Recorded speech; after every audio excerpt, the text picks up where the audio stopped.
Writing a book, we're not telling you the story, we're showing you the story. Mm, Whatever there's a you difference. develop in your mind from what I'm telling you is what you develop in your mind from what I'm telling you. I'm just showing you the story. That's the That is a difference key between a difference. storyteller and a story.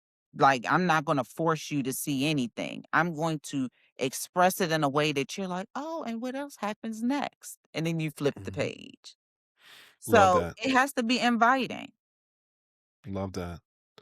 Yeah, I mean, that storytelling in general, like you if you don't leave room for the audience to be able to see themselves in it, then that's where you're gonna end up losing them. So I no matter what the format is, it's like if you're not leaving room for that, then you're basically dictating to someone what the situation is gonna be. And unless they're lockstep with you, you're gonna alienate some people. Okay, well let's segue because we've talked about people using their stories, and there's gonna be people that say, well, I don't have a story. And it made me think back to our conversation where I was walking through a bunch of different things that I was doing, and you said, you know what, um, you're working harder than you need to.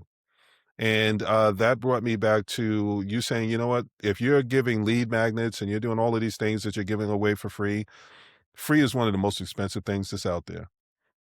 And you brought it back around to talking to me about workbooks and a workbook strategy and saying there are people that want to be able to put books out and do different things, but they feel like they don't have something. But there are people that have podcasts, there are people that have blogs, there's all these people that have content and things that they could pull from and package that up into something that somebody may actually be interested in.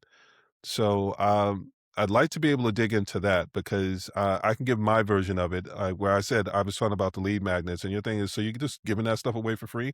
Like, how long were you working on some of that? I was like, yeah, some of these things took me hours to be able to do. How many pages? Oh, it's a little mini book. I've got some that are at least 25, 30 pages, and you're like, so you're doing all that and you're giving that away for free, and what are you getting from it? Well, I mean, some people download it, some people don't. And that's a lot of effort to not see the results and things that you want to be able to see.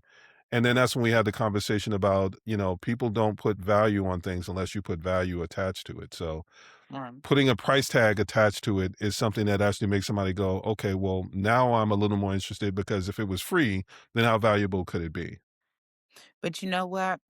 I gotta tell you this because just as we sitting there talking about it, the Mm, story that popped into my I used to sell Avon.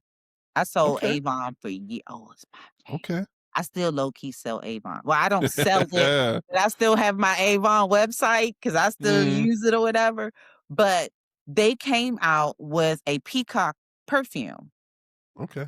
I can't make this up, $2,000. I was like, "Avon? $2,000 for a perfume."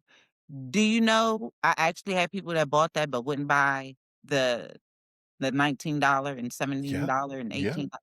It's about the fact that they can say that I paid Yes. $2,000 for a bottle Yes. of parfum.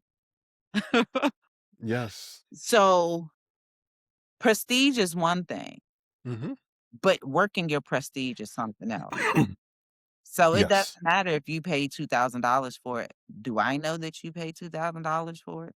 Do I care that you paid $2,000? How is that relevant to me, said person that you Yes. want to like, how would you have to impress the people that you want to purchase from you, and I'm not saying that as a, "Hey, hey, look at me," type of thing.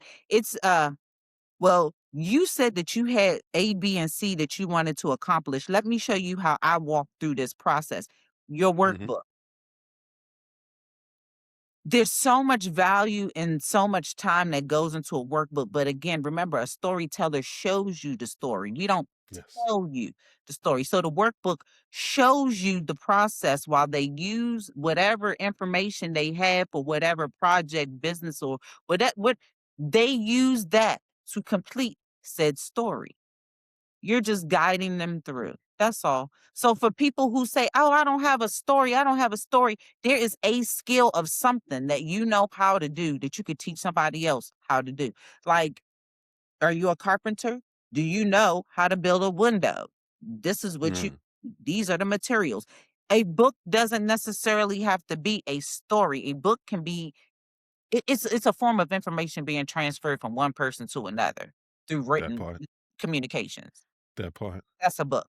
It doesn't have to be 300 pages long. It doesn't have to be 400 pages long.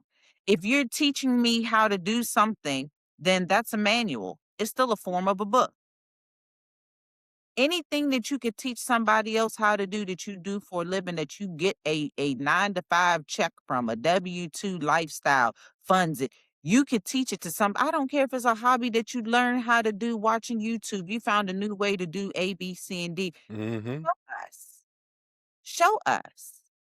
Like right now, I'm digging into our history. Like we're Native American, and there's a lot of Yeah. different techniques that my grandmother showed me, for farming and things like that, that I lost touch with. I'm doing research. Now that I see it again, what do you think this is about to become?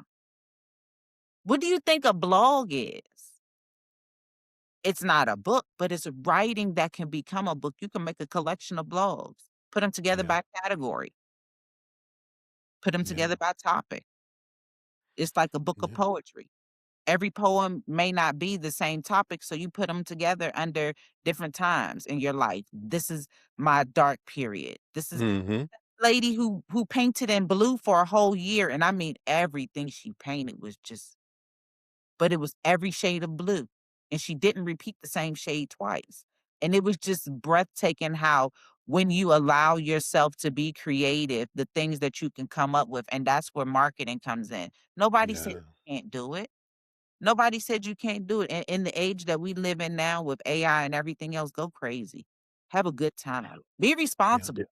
Be very responsible, but be creative. Open your mind. Stop being afraid to try new things. That's the only way that we're ever going to have anything different is if we do something different.